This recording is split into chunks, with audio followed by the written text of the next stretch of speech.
welcome to episode number 1 of Tiny Talk. I know I've been talking about this for a little while and asking you to come on. And let's just go ahead and introduce ourselves. So I'm Stephanie Wohlfiel, and I'm a real estate agent and a tiny house enthusiast. Yes, you are an enthusiast for sure. And I've really enjoyed working with you. I'm Jenny Crane, and I'm Rebuilding Green. I'm the executive director of Rebuilding Green, and I also do a couple other things. I'm the chair of the American Tiny House Association here in San Diego, and I've just been bumped up to secretary of the Tiny House Industry Association, which is a national association. Yay. Mhm. Yeah, and I know you do a lot of work with that too, which is what I want to dive into today. Okay. And so I met you and Oates a couple of years ago at the Tiny House Fest in Del Mar. And that's when I was starting to look for my very first tiny house, which was the Puebla, if I remember right. Fell in love with that little house. And that's what started my dream. And I don't believe I was in the REAN, the Women's Real Estate Networking Association yet. But I was just starting to kind of venture out that. And I was wondering to myself, oh, I love this little house. Where can I put it? Oh, how much is it? How does this all begin? Where do I begin? And I reached out to you guys, and you kind of led me down that little path and held my hand, and you were there for my 1,000,001 questions, and probably 2,000,000 questions, I think. And then I hopped you on board with the REAN network that we're in, and now we're building a tiny house village in Yosemite. So that's kind of what I'm all about, and bringing Jenny into this. So I just purchased what I call Tiny Blue, and it is up in Groveland, California, currently being rented on Airbnb, and we're killing it. It is at a 70% occupancy rate. Wow. Yeah, totally. I am floored. Right.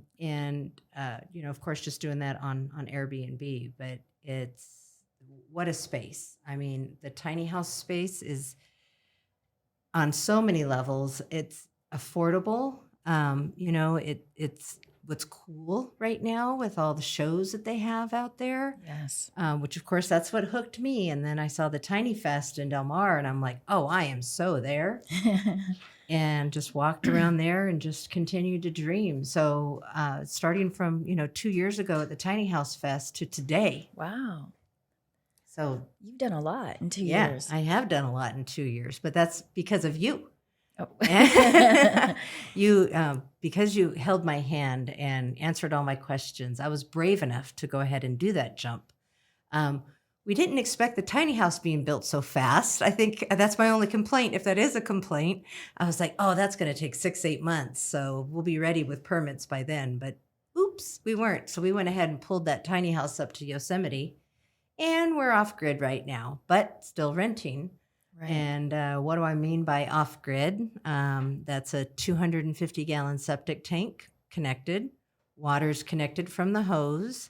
And then electricity, of course, is just a 220. So pretty self-explanatory. And she rents all the time. So the only thing that is a huge thorn is that septic tank, which, of course, we have to get pumped every single week. Oh, every week? Every week. Wow. Yeah. And there's actually 2 tiny houses up there, too. One came in, Jessica's came in from, hers was from Canada. Oh, okay. And that was just delivered, I think, at the beginning of this month. So she's almost done a full month of rentals as well.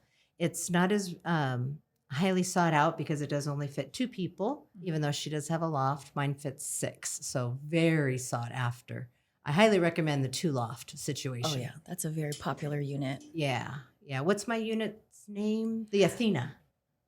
You named it Athena. Oh, I named it and Athena. I kind of like that because it's actually an Athens double loft. There it is. And so you took the ATH and added ENA, and then Athena was born. Yep. Athena was born, Yeah. and then ended up becoming Tiny Blue because, I don't know, that's just, I think, what my husband picked. So he was like, what does Athena mean? And I was like, well, I don't know. It's the name of the tiny house itself. And he goes, no, I think it should be called Tiny Blue. So my husband changed the name to Tiny Blue, and it stuck. It totally fits it. Yeah, You it did a does. great job of picking the colors. The color is amazing. So I'm with the tiny Everybody blue. Yeah. loves it. Yeah. Everybody loves it. And then I just went ahead and furnished it and put it up on Airbnb, and it immediately started getting rentals probably in the first week. So again, on that temporary situation, it is a little dodgy with the pumping the septic, but we're going to do that until we get our permits because there's no other way. So it's just hooked up like an RV, I guess, is what it is right now. So that's legal as far as I know, or at least that's what we're doing. So, but we are so close to permits. I think we're actually going to be getting our hearing this fall, so in October. Oh, wow. Yeah. So we've waited since March. So definitely, if you're thinking about doing anything with tiny houses, make sure you start your plan, your permits, all of that, way ahead of time. Don't wait till the last minute. Even Tuolumne County and up in Yosemite, is going to take almost a full year. Yeah. From well, what you're doing there is different. It's not like you didn't acquire an existing piece of land that already had the ordinance. You actually you started from scratch, and that is why I've been very excited on working with you, because what we've heard all throughout even the nation is that there's not any new parks, no new parks, because of the whole stigma that unfortunately has been there for quite some time against trailer parks. Yep. But I mean, such a time as this that we can actually jump on the tiny home movement and get rid of that stigma. Instead of having a park, you have a tiny home community. And so that's why I'm super excited on working with you ladies, because we can now point to this is a brand new community, because it's a new park essentially because of the ordinance that they're having to use. But it's up to us, and that's the work that I do, to try to rebrand that so we're not ever calling it a park, and it doesn't smell or touch or feel like a trailer park. Yeah. It actually is a tiny home community. Yep. And so once that's done, man, it's going to really open some eyes, and that's what the work that we do, that's what our goal is to actually get more like zoning, like the trailer park zoning, but we like to call it tiny home zone. Yep. So that you can put tiny homes there. Even, whether you're doing what you're doing as far as Airbnb or actually putting a community down, that's the type of ordinance that we need. So I'm super excited to see that go through. And are they allowing outside, or they only want locals to come to that public hearing? It's public. So we're going to I'm going to try to get all the investor ladies. There's 12 of us total. I know you're working with a few of them to get the tiny houses up there. So I'm going to try to get as many as we can out there that are owners. And then our property manager up there, Kenny, is also the local bartender. So I know we can get those folks in there. And we're going to have T-shirts and banners. We're going to make it a come. big, yeah, totally. Yeah. We're going to fly up and have tiny house village T-shirts made and the whole 9 yards. That's the way to do it. Yeah, just to make it look really exciting. And boy, do they need it up there. There's just not enough places to stay. Yeah. I was flabbergasted at that. And the price of the hotel rooms up there for what you get, too, is just nuts. No, when I went and visited, I was blown away. Groveland is awesome. Yeah. Like, what a spot you got. Yep. That's an amazing spot. It's going to do very, very well. Yeah, we are a little, a gold rush town from 1852. Oh, wow. 1852 is when Groveland was incorporated or found as, yeah. So that's when all that was going on. But what I want to dive into next is I want you to tell everyone kind of what you're up to up in Santa Isabel. Okay, so first off, we've helped other communities throughout California, a lot of government projects that we've been able to do, which is really exciting. And we're currently involved in several new ones as well right now. But what I did was I also, went the park route. We acquired an old dilapidated trailer park. And even though we don't like to say the word, that's kind of the dirty word in our industry, but it is what it is. It's a trailer park. And so the location is like yours. We're actually near a gold town, which is Julian. And So right as you go into Julian, it's about 7 miles away. The location is awesome. It's a location somewhat similar to yours, because it's kind of more of like a resort type of area that doesn't have places to stay. And so we're at what we call the crossroads. Actually, we don't just call it, but it's been called the crossroads. It's a historical area as well. It used to be like the mail run coming in from Colorado to California, the backcountry mountain way. And so we're doing similar to you, Airbnb. We initially acquired the park. I mean, it has multifaceted purposes, because of the work that we do, a lot of advocacy work for legalizing tiny homes, whether it's backyards, single family lots, or communities.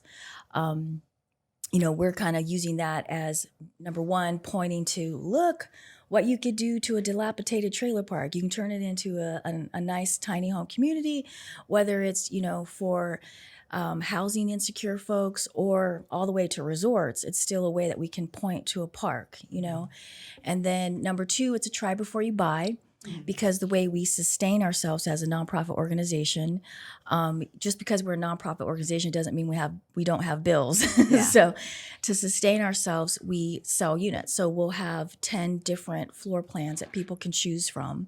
And then, lastly is the Airbnb, so we can make money along the way as well. Yeah. While people are going through the process, like you found the process of putting a park together, but a lot of our clients are also individuals who are putting, like the movable tinies or an ADU in their backyard.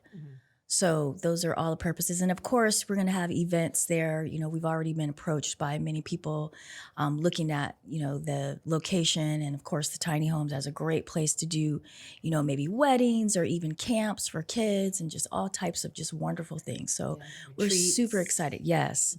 We had our first retreat there. Oh, fun. Yeah, I put my toe in the water. My son did a retreat, and we had a blast. It was pretty successful.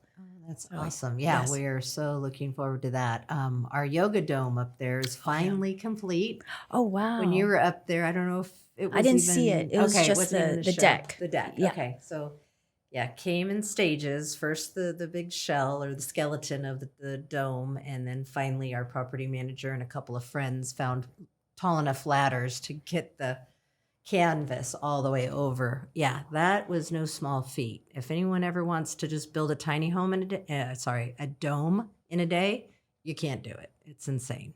So don't let them think that you can. Okay. It's not that easy like it says on the directions. Wow. But yeah, so that is done now. So we'll just get flooring probably after this winter. Right now it's just sitting on the deck. It's bolted to the deck. But, or we'll just leave it like that and just, let whatever happen. We're open for anything right now. But first things first is definitely our permits so we can get our septic system. Yes. That is what we're just waiting for. That is gold for us right now, is getting that all set up, which is huge.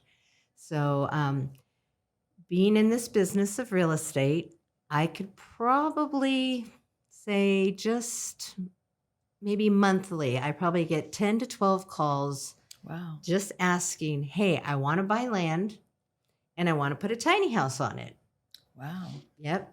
So many people, because they're looking at the price right now of just an average condo in San Diego, and it's $500,000. And that's actually not even a really nice one. Like that's kind of a starter home almost. So with that amount of money, you could purchase land.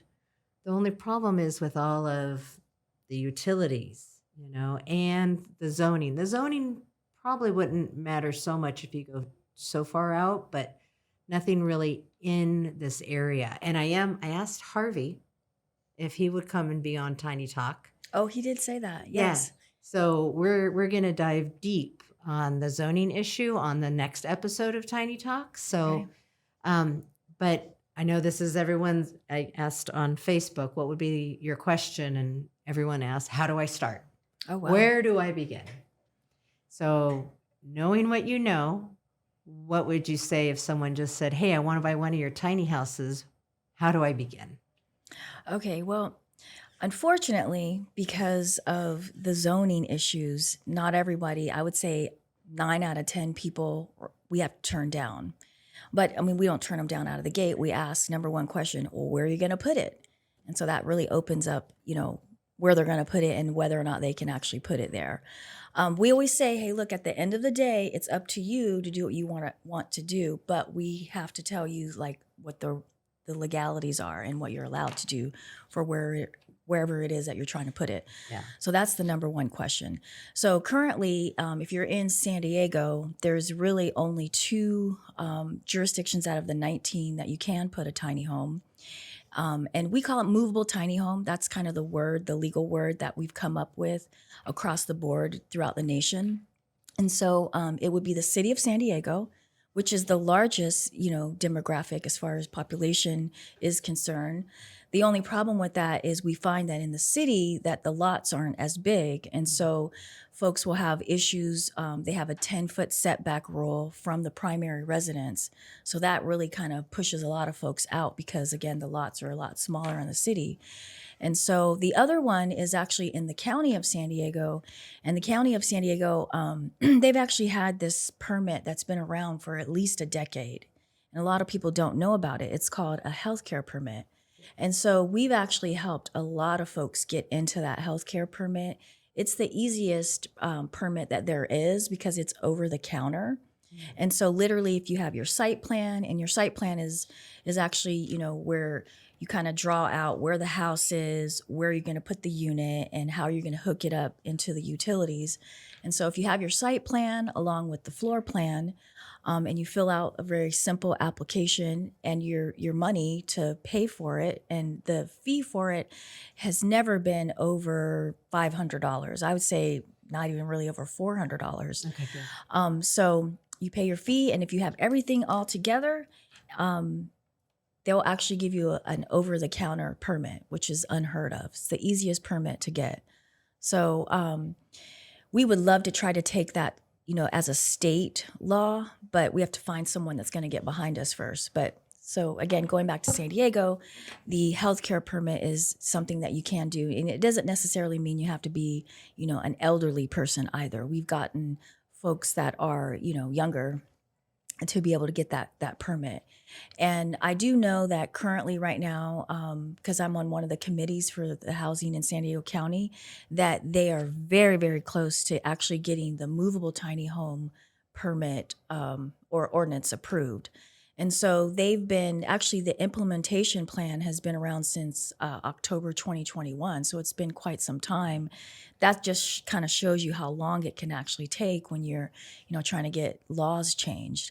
And so they're not only looking, this is super exciting, they're not only looking at a movable tiny home as a secondary unit, but they're actually looking at it as, or they're very open to having it as a single lot. So you can have a single family lot where you'd be able to actually put a tiny home. Now, Nice. like the rules that are going to go with that is almost going to be probably like putting a new home on there because you have to have the infrastructure. But the one that's super exciting is the one for communities, and that they're calling it small lot development. So that's for the county, and that is like where we're very excited because that's really where we're really going to be able to make a difference in, providing the housing that we need, like badly. You know that. It's Yesterday. ridiculous. I mean, for the price of one home in San Diego, you can have a village. Yeah. And So you can have 5. yeah, You can exactly. have 5 tiny houses. Yeah. I mean, all in, whenever anyone says, oh, how much was your tiny house? I just go 100,000. They're like, that's it? Like, yeah.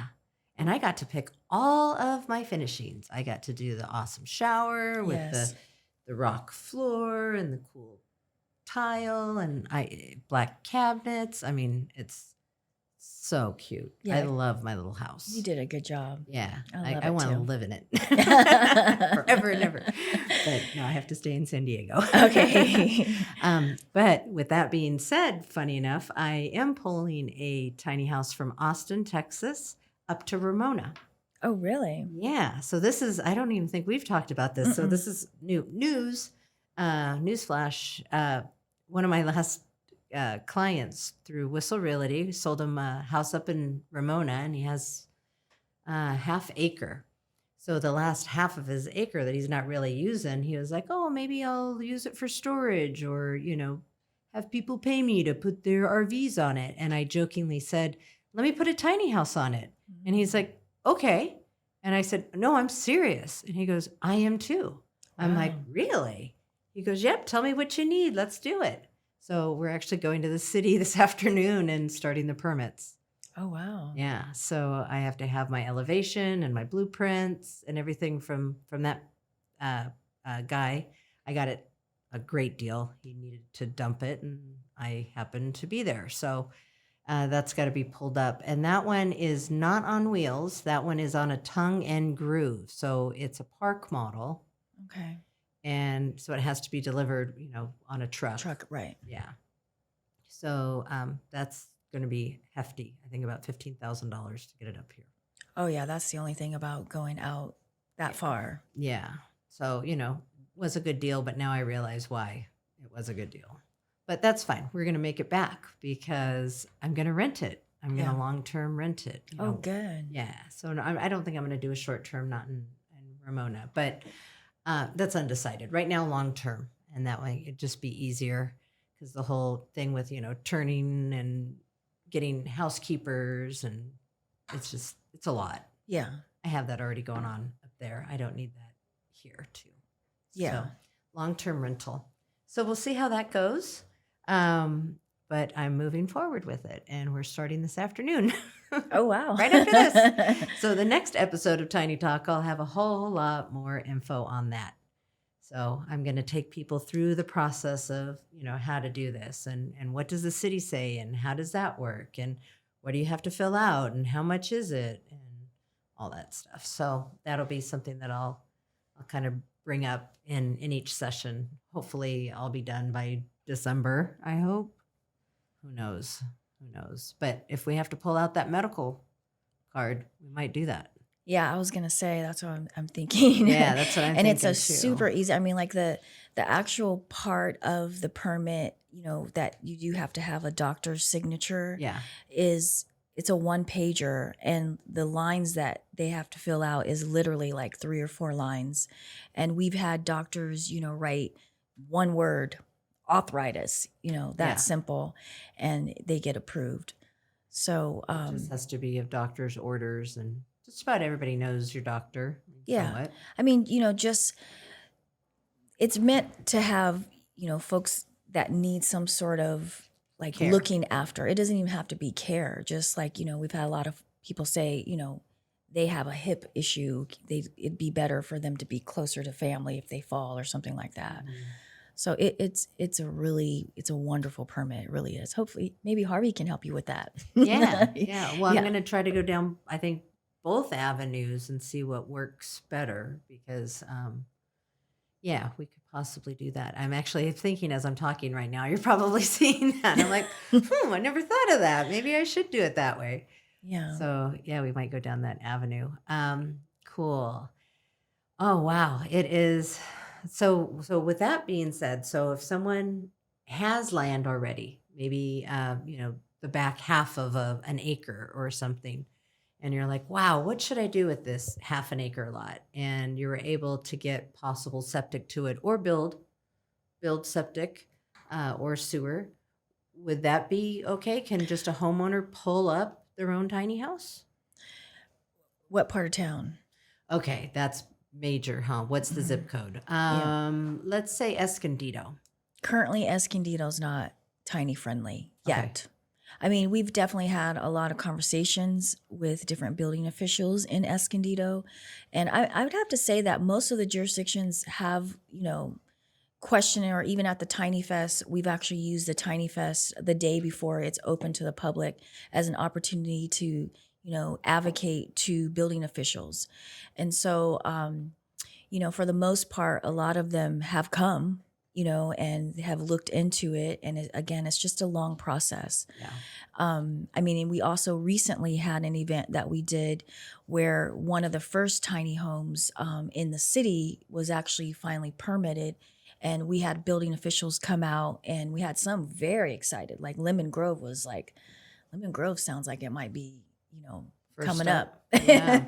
Yeah, as excited as they were about it. But yeah, I mean, for the most part, like I said, most of the jurisdictions have inquired and have started conversations. Mhm. So we're only at the starting conversations right now. Right. I mean, we did help at the Tiny House Industry Association. We helped author a bill, AB 2430. It's now been 2 years, and it went up where we were trying to make it a state bill. So then, just like the ADU law, where that came out, where no jurisdiction can turn anyone down, and we call an ADU a permanent tiny home is what we call it. So I mean, it actually did open the doors, for the movable tiny home and moving forward, because the easiest way to get it approved is to actually call it an ADU type. And so that's what we originally attempted to do at the city, and it originally got approved as an ADU. But then there was some pushback from some folks that didn't want it to be called an ADU. And so they ended up allowing it to be on its own as a movable tiny home. Hmm. So the better way, and like the county's looking at it, to my understanding, unless they come out with something different, but all the conversations have been they also see that it would be best to go under the ADU as a type. Mhm. So again, we did try to do that at the state level. And what started to happen is some of the officials that came into the fold were wanting to start talking about, the standards. And so we had to put it aside. And, because what would have happened if we went forward, all the jurisdictions that had already approved it, we would have had to backtrack. Mhm. So we're like, we're going to put that to a side. So there are things that have been done since that I'm hoping, that we can throw the AB 2430 back up there, or maybe even if it comes out as a different bill.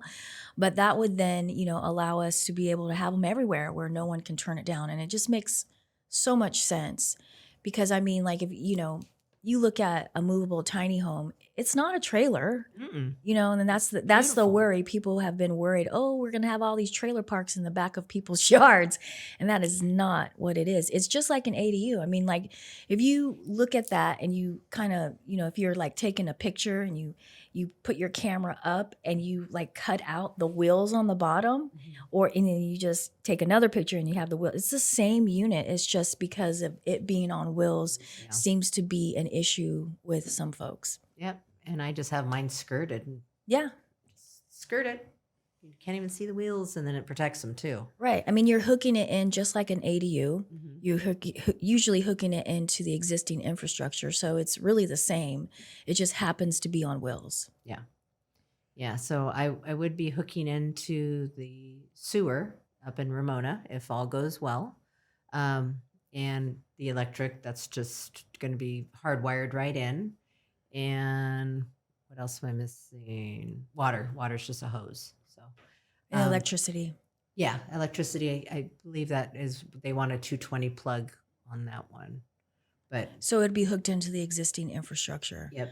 That's the only thing is sometimes if your house is older, you may have to upgrade your electric panel. But The homeowner was going to talk to SDG&E about getting 2 meters. So that way the tiny house would be on its own meter. okay. So he's Because looking into that. going back to that healthcare permit, the way that works is they want you to usually just try to hook into the existing. Existing. Yeah. Okay. Yeah. So we might, well, like But I there said are before- cases where you might have to get, depending Yeah. on how far out, how far away is the property from the unit? Oh, I would say 100 yards. That's not very far at all. Okay. Yeah, from the existing home that's there. Yeah, it's not too far at all. Well, that's one of the, you had asked me earlier, what's the first step? So Yeah. the first step is, okay, well, where is it going to go? And then if it happens to fit in the box, of a place that would allow it, and it's someone that wants to get the permits and that's the route they're going to go, is the next step would to have a contractor come out and just, see what you're working with as far as your current infrastructure and, where it is in relation to that, electricity or the septic or sewer. Yeah. And then they will, give you a quote on what you're going to be able to do. Sometimes you can't. Like in some situations, Maybe like in the city, going back to those smaller lots, maybe there's a bunch of electric power lines where they have no access on the side of the house to pull the unit in. And that Mm. seems to be the case a lot with the Mhm. city. Or you can't crane it over because of the The electric lines. Mhm. So that would be, the next thing you do. And so moving from that, after, you've determined that you could put it in that jurisdiction, the contractors come out and the numbers work for that particular person, then you get your permit, because we like to make sure that folks have their permit first before we order the unit. Okay. And there was a time like during COVID and after COVID that the build times were just nuts. I mean, like some factories were quoting a year to 2 years Yeah. even. So currently though, Yeah. the build times are like bada bing, bada bang. It's like 4 Yeah. months. I was like, oh, okay, let's do it. Yeah. Yeah, no, I love it. And it's working. We just have to really just be up on that septic tank like almost daily. My property manager has to take a little peek under there and just see how full it is. But we have it. Yeah, we have it rolling, with 70% occupancy rate. It's okay. Get the septic truck up. Let's pump it out every week, and then there's just no problems. But And that was pretty quick because how long has it been since you had your unit? I don't even think it's been 2 months. Wow. It's only Yeah. going to get better. Yeah. I saw the photos online. It looks really good. Yeah. You did a great job. Yeah, we love it. My husband went up and helped me decorate and put together furniture and then take photos. And I was putting together the website as we were leaving.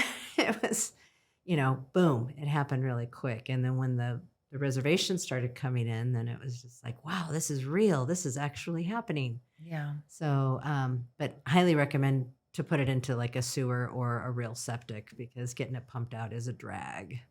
It's stress, Yeah, no, I understand that because I have the same issue going on as well. Yeah. So, gosh, get that septic going. Get that permit. Get all your ducks in a row. Let's see. What else can we talk about there? Well, the medical thing, maybe let's just touch on that just a little bit more so people understand that. So, if they have property right now and they have somebody in an elderly situation or anybody that is under doctor's orders, they can roll up a movable tiny house on wheels purchased by you, Hopefully. hopefully, and they can move their mom or whoever into that house or not. Can they just rent it, even though that there isn't any medical people in there? Well, the way that the rules have read is it has to be someone that is family. Okay. So I was like afraid to tell you that because of the situation that you were talking about earlier. Yeah. So I know that there's been conversations, and I've brought it up, with a lot of the meetings that I've been in, is like, hey, especially our seniors, there's a lot of seniors that don't have any family. So what can we do about that? So there has been conversations that, they were opening up to making it to where it wasn't just a family member. Okay. And I do know that there are scenarios that, it's been close to family, like through marriage and that kind of thing. So it's worked out. Yeah. And so as long as, and this is where it gets really interesting. So the healthcare permit works like this. So it can either be a movable tiny home, which is going to be an ANSI coded unit that's under 400 square feet, like the unit you have, Yep. or you can actually go all the way up to 800 square feet. So whenever you go over 400 square feet, you then, if you're going prefab, which is, it's going to be prefab because they're on wheels, it can be a HUD unit that goes up to 800 square feet. So as long as you fit that, and the first time you get, you put your application in and they will come out and inspect to make sure that you're hooking it in correctly. Mhm. But you do have to renew your application every year. Oh, okay. So, but the difference is they don't come out unless, neighbor or something calls. Of course, that can happen in any situation. Right. But they'll you send in your application, and it's 10% of whatever the permit fee was. So like if it was $400 the first time, it's only going to be $40 every year after that. Yeah. But the cool thing too is on the doctor's note, it has a blank for the time frame. So it's pretty much an open time frame that someone can, have a healthcare permit there. Okay. And so like we've had clients, the doctors will put forever because like to that person, they plan on living in that unit forever, Forever. or, I've seen 10 years. I mean, 10 years is probably the minimum I've actually seen a doctor write in. But again, like as I mentioned earlier, the description of why it's not like they're asking for medical records. It's just the doctor writes down. And I was surprised when I even saw someone write arthritis, and it just got approved that easy. Yeah. So they don't. I mean, as far as I know, there's no verification after that. I mean, I'm not like telling anyone to do anything crazy, Yeah. but I'm just saying that that's what the process has been like. That's why we've been so excited about the healthcare permit. Whenever we have someone that comes in and they fit in that, that particular box of someone that might be able to get a healthcare permit, we get excited because we know that we don't have to turn someone down again. Yeah. And it's an easy permit. And I mean, one of the things I love so much about that is that we've seen so many elderly folks come through that are so excited to be, near someone. They don't have to be alone, or they don't have to go out and pay, the money that it's expensive to go into a senior facility. Yeah. I mean, they literally, for what they, the average of what they're paying to go live in a senior facility, they can have that unit paid off in a few years. Yeah. It's like $4,000 Oh my God, it makes so much sense. at least. Yeah. That's why we're just hoping that someone, that is for seniors or, for even, again, it doesn't have to be a senior because we've had several people that weren't seniors that were able to get the healthcare permit. But if someone wants to pick up a cause and really ride behind us, that would be a really good move. Yeah. That would be the cause to pick up. For sure. I mean, because, again, seniors are, that's a huge population. And even, it's a great scenario too for even folks that, are disabled, mentally disabled, because we have a lot of that on our streets. And, that could be a very helpful way to get folks off the street by utilizing the healthcare permit. So we really, really, really need that. Yeah. Yeah. No, that's huge. And yeah, with the prices of property in San Diego and the way that it's going, it's like I'm really afraid for my kids. Like, where are they going to live? Well, one thing that's super exciting is so there's been a loan that has been around for a long time, and it was originated for parks, and it's called a chattel loan. And so literally, if all we need to do is again get more jurisdictions tiny friendly, and then that opens up a whole bunch of backyards. Yeah. We call it a smart backyard when someone utilizes their backyard to actually put someone in there. I love it. Because one, they can, increase their monthly cash flow, but also, provide housing for like your kids or seniors, someone that can't afford these crazy prices. And so the chattel loan, the reason why it's like super exciting, especially like in real estate, because you understand that, is that, in regular real estate, if you're going to put a unit on your property, you got to be the owner of the unit, right? Mm-hmm. So a chattel loan is different because a chattel loan will actually allow you to get a loan and put it in someone else's backyard. So how perfect is that for the movable tiny home? And just think of all the people that could get housed by getting a chattel loan, and then the people that, would be happy or need to increase their monthly cash flow. It's like a total win-win. Yeah. Like but my the thing homeowner. is, we just got to get more jurisdictions on board. What is the jurisdiction like in Ramona right now? Well, that's the county. Oh, so that's San Diego County. So and correct me if I'm wrong, but the county, is that unincorporated? Correct. There it is. Okay. Yeah. So right now, unfortunately, you can only do a healthcare permit. Okay. But the movable tiny, they've already had meetings on it and have unanimously approved the movable tiny. It's just the implementation part. So it's coming. But for your particular situation, if you said right after this, the only thing that you would be able to do, for permitting purposes right now is a healthcare permit in the county. Okay. Yeah. So I would be going down there to find that out, and have them tell me that. So if I were to go down that route, I've already purchased the tiny home from the guy in Austin, Texas. We've already discussed he's going to drive it up when I'm ready. So maybe it would be better then if I sell it to my homeowner. Well, talk to your homeowner because he may have family that he already has. He can rent to them, Yeah. but it's just that permit that would, yeah.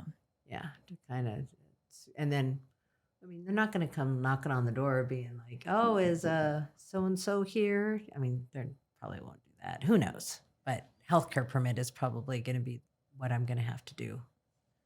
Maybe. I hate to be the one to tell you that, Okay. but we No, are on. I'm going right after this. So Okay. I would have found that out by 3:00 today. Yeah. Okay. Well, that's good to know, at least going in. But I want to learn everything from them. So I'm going in and pretending that I just want to do it the other way, my first way of doing it. And then they'll maybe tell me about the health care. And I also know not to say tiny home at the county. They will freak out. Yeah. Unfortunately, that's something that we do have to battle with. I mean, the thing is, like on a marketing side, tiny home is like we don't have to do any marketing at No, all it sells as it itself. relates to the consumer. But when you're dealing with the billing department, you're absolutely right. It's like kryptonite. Yeah, kryptonite. Yeah. They're like, don't say that word. Yeah. But you can call it an ADU all day long. I guess that wraps it up for the first episode of Tiny Talk. And go ahead and say your name, where you're from, and phone number. And then I'm also going to put this on the YouTube channel too.